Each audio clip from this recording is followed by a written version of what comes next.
Hi friends, ഇന്ന് oats കൊണ്ടൊരു ഉപ്പുമാവ് ഉണ്ടാക്കാം. എളുപ്പത്തിൽ ഉണ്ടാക്കാൻ പറ്റുന്ന ഈ ഉപ്പുമാവ് കഴിക്കാനും നല്ല ടേസ്റ്റാണ്, പിന്നെ പറയണ്ടല്ലോ നല്ല ഹെൽത്തിയും കൂടിയാണ്. ഇതിനു വേണ്ടി ഒരു 3/4 കപ്പ് ഓട്സ് ഒരു പാനിലേക്കിട്ട് ഒന്ന് ഫ്രൈ ചെയ്തെടുക്കണം. ഇത് ഉണ്ടാക്കാൻ വേണ്ടി ഇൻസ്റ്റൻറ്റ് ഓട്സിനേക്കാളും നല്ലത് റോൾഡ് ഓട്സ് ആയിരിക്കും.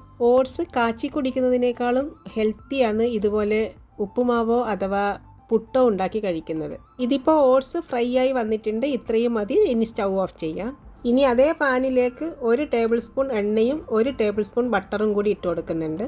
എണ്ണ ചൂടായി വരുമ്പം ഇതിലേക്ക് 1/2 ടീസ്പൂൺ കടുകും കൂടി ഇട്ട് പൊട്ടി വരുമ്പം 1 വറ്റൽമുളക് ചെറുതായി കട്ട് ചെയ്തതും കൂടി ഇട്ട് കൊടുക്കുന്നുണ്ട്. ഇതിലേക്ക് നമ്മുടെ കയ്യിലുള്ള ഏതെങ്കിലും നട്ട്സും കൂടി ഇട്ട് കൊടുക്കാം. ഞാനിപ്പോൾ 1 ടേബിൾ സ്പൂൺ കാഷ്യൂനട്ട് ഇട്ട് കൊടുക്കുന്നുണ്ട്. ഒരു ചെറിയ കഷ്ണം ഇഞ്ചി ചെറുതായി അരിഞ്ഞതും കൂടി ഇട്ട് ഇതൊന്ന് മൂത്ത് വരുമ്പം ഇതിലേക്ക് ഒരു ചെറിയ സവാള ചെറുതായി അരിഞ്ഞതും കൂടി ഇട്ട് ഇതൊന്ന് വഴറ്റിയെടുക്കണം. സവാള ഒരുപാട് മൂപ്പിച്ചെടുക്കൊന്നും വേണ്ട, ഒന്ന് സോഫ്റ്റ് ആയാൽ മാത്രം മതി.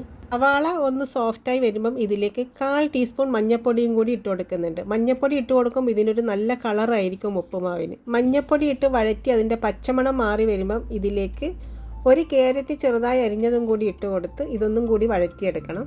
ക്യാരറ്റും ഒന്ന് സോഫ്റ്റായി വന്നാൽ മതി. ഇതിൻ്റെ ആ ഒരു പച്ച ടേസ്റ്റ് ഒന്ന് മാറിക്കിട്ടണം, അത്രയേ ഉള്ളൂ. ഇനി ഇതിലേക്ക് എരിവിന് ആവശ്യമുള്ള പച്ചമുളകും കൂടി ഇട്ട് കൊടുക്കാം. ഇതെല്ലാം വഴറ്റിയെടുത്തതിന് ശേഷം നമ്മുടെ ടേസ്റ്റിനനുസരിച്ച് കറിവേപ്പിലയോ മല്ലിയിലയോ ഏതെങ്കിലും ഒന്നിട്ട് നന്നായി ഒന്ന് മിക്സ് ചെയ്തെടുക്കണം. ഇതെല്ലാം മിക്സാക്കി എടുത്തതിന് ശേഷം ഇതിലേക്ക് വെള്ളം ഒഴിച്ചു കൊടുക്കണം. വെള്ളം ഒഴിച്ചു കൊടുക്കുമ്പോൾ നമ്മൾ ഓട്സ് എടുത്ത അതേ കപ്പിൽ അതേ അളവിൽ മാത്രമേ വെള്ളം ഒഴിച്ചു കൊടുക്കേണ്ട ആവശ്യമുള്ളൂ. കൂടുതൽ വെള്ളം ഒഴിച്ചു കൊടുക്കാൻ പാടില്ല. ഇതിലേക്ക് പാകത്തിന് ഉപ്പും കൂടി ഇട്ട് നന്നായി ഒന്ന് ഇളക്കി വെള്ളം തിളക്കുന്നത് വരെ ഒന്ന് വെയിറ്റ് ചെയ്യണം. ഇതിപ്പം വെള്ളം നല്ലോണം തിളച്ച് വന്നിട്ടുണ്ട്. ഇനി ഇതിലേക്ക് വറുത്ത് മാറ്റി വെച്ച ഓട്സ് ഇട്ട് കൊടുക്കാം. ഓട്സ് ഇട്ട് കൊടുത്ത് നന്നായി ഒന്ന് ഇളക്കി യോജിപ്പിക്കണം. ഈ സമയത്ത് ഫ്ലെയിം മീഡിയത്തിലാക്കി വെക്കണം, അല്ലെങ്കിൽ വെള്ളം പെട്ടെന്ന് വറ്റിപ്പോവും.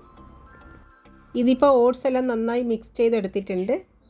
ഇനി ഫ്ലെയിം സിമ്മിലിട്ട് 2 മിനിറ്റ് ഇതൊന്ന് അടച്ചു വെച്ച് വേവിച്ചെടുക്കണം. 2 മിനിറ്റ് കഴിഞ്ഞ് ഇതൊന്ന് തുറന്ന് നോക്കാം. ഇത് വെള്ളമൊക്കെ ഡ്രൈ ആയി വന്നിട്ടുണ്ട്, എന്നാലും കുറച്ച് നനവുണ്ട്. ഈ നനവ് മാറിക്കിട്ടാൻ വേണ്ടി ഹൈ ഫ്ലെയിമിലാക്കി ഒരു 10 സെക്കൻഡ് ഇതൊന്ന് ഇളക്കി കൊടുത്താൽ മതി. അപ്പോഴത്തേക്കും ഇതിൻ്റെ നനവൊന്ന് മാറിക്കിട്ടും. ഇപ്പോൾ ഇതിൻ്റെ വെള്ളമൊക്കെ വറ്റി ഇത് ഡ്രൈ ആയി വന്നിട്ടുണ്ട്. അപ്പോൾ ഇത്രയേ ഉള്ളൂ, ഓട്സ് ഉപ്പുമാവ് റെഡി ആയിട്ടുണ്ട്. ഓട്സ് ഇങ്ങനെ ഉണ്ടാക്കി കഴിച്ചാൽ ഗ്ലൈസിമിക് ഇൻഡെക്സ് വളരെ കുറവായിരിക്കും. ഓട്സ് ഇതുപോലെ കഴിക്കുകയാണെങ്കിൽ നമുക്കത് വെയിറ്റ് ലോസ് ജേണിയിലും കൂടി ഉൾപ്പെടുത്താൻ പറ്റും. ഫൈബർ കണ്ടൻറ്റ് കൂടുതലുള്ളത് കൊണ്ട് തന്നെ ഇത് കോൺസ്റ്റിപ്പേഷൻ ഉള്ളവർക്ക് കഴിച്ചാൽ വളരെ നല്ലതാണ്. Okay friends, bye bye. Thank you for watching.